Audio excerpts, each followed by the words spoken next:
वचनों और व्यवहार के पक्के बनो।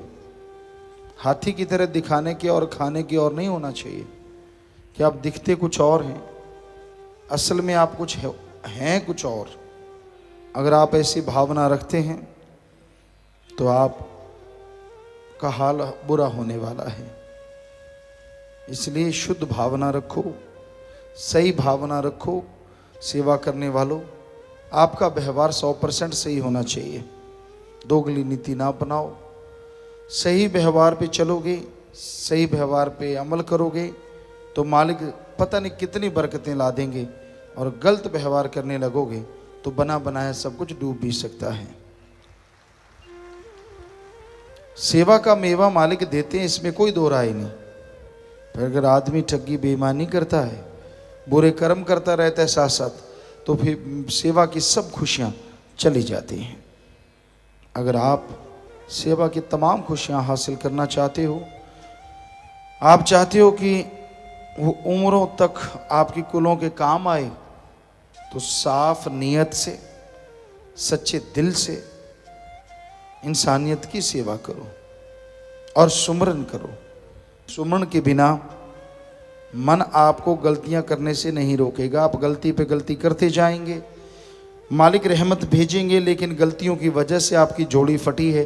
रहमत आई चलेगी, आई चलेगी, आई चलेगी, कोई असर नहीं होगा। आप जैसे थे वैसे रह जाएंगे। फिर आप दोष देंगे अल्लाह को, वाहिगुरु को, राम को, सदगुरु को।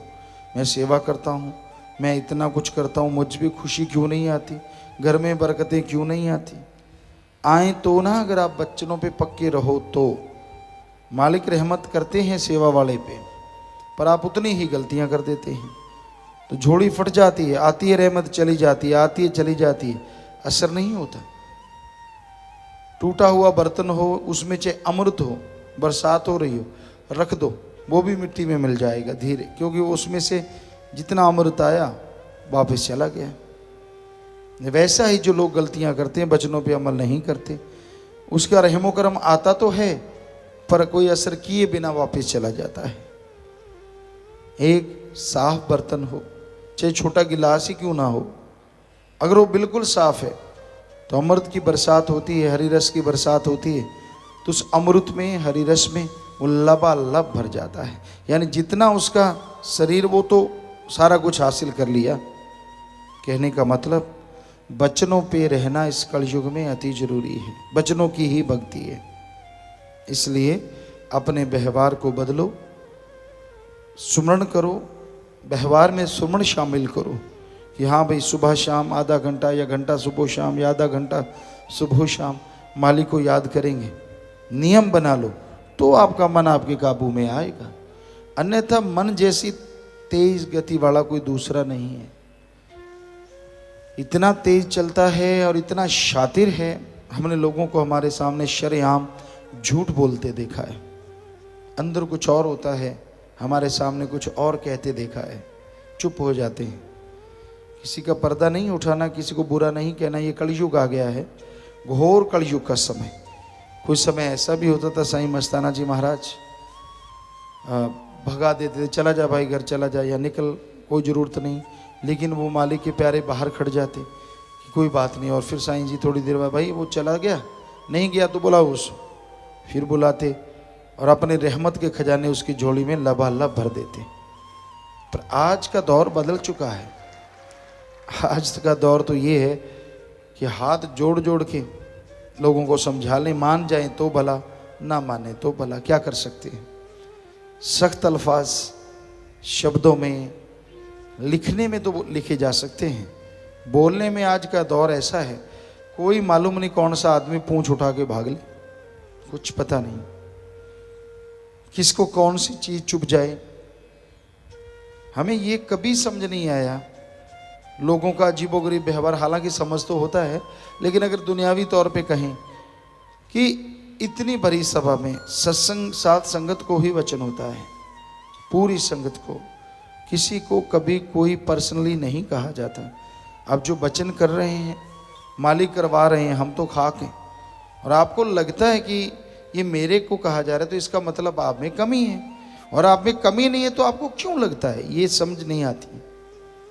जब आप में कोई कमी नहीं है, जब आप सही हैं, तो आपको कभी लगना नहीं चाहिए।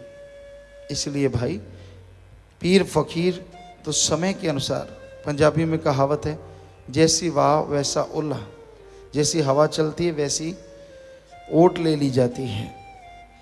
सो जैसा कलयुग का दौर है, फकीर भी छोड़ देते हैं कि राम तू जान, हम तो अपने ड्यूटी बजाएंगे, वो तो नहीं छोड़ते। वचन तो करने ही है, कहना ही है सब कुछ, पर पर्सनली किसी को कहना बड़ा ही मुश्किल है।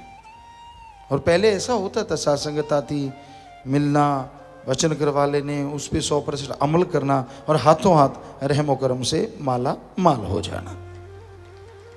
आज तो क्यों किंतु परंतु ने जगह ले ली है। यहाँ से भी कोई वचन हो तो भी क्यों, किस लिए। और इंसान अपने गिरेबान में नहीं देखता, 10 लोग दूसरे को देखेंगे, अच्छा ये उसको कहा जा रहा है, अच्छा ये उसको, अरे तू अपने आप की संभाल ले, किसको कह रहे हैं किसको नहीं कह रहे, तूने क्या लेना है। क्योंकि संत किसी एक को पर्सनली कभी नहीं कहते, पूरी सासंगत के लिए वचन होते हैं। वो अलग बात होती है कि आदमी जिसमें जैसी कमियां होती हैं उसको वैसे वचन अपने पे लगते हैं। भक्ति वालों को भक्ति वाले वचन जच जाते हैं, हाँ ऐसे भक्ति करनी चाहिए, ऐसा करना चाहिए। ये तो सारे पवित्र ग्रंथों में लिखा हुआ है कि सत्संग वही होता है जिसमें ये लगे कि मुझे कहा जा रहा है। वो सत्संग ही क्या हुआ जिसमें ये लगे ही ना कि नहीं यार पता नहीं किसको कह रहे हैं। आप बैठे हैं तो आपको ही कहा जा रहा है, आप सुन रहे हैं तो आपको ही कहा जा रहा है, और आप में जो कमियां हैं उनको निकाल दो। उल्टा तकरार करते हैं।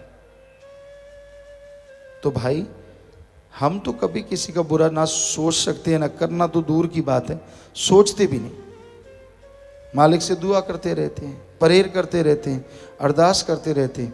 इंसान की मर्जी है उन वचनों को कैसे मानता है, अमल करता है, सुन के चलता है, या अपनी ईगो में, अपने अहंकार में, अपनी खुदी में डूबा हुआ पीर फकीर की बात को छोड़ देता है, अमल नहीं करता कि मेरी बेइज्जती हो जाएगी, अगर मैंने स्वीकार कर लिया लोग क्या कहेंगे, सारे खिल्ली उड़ाएंगे।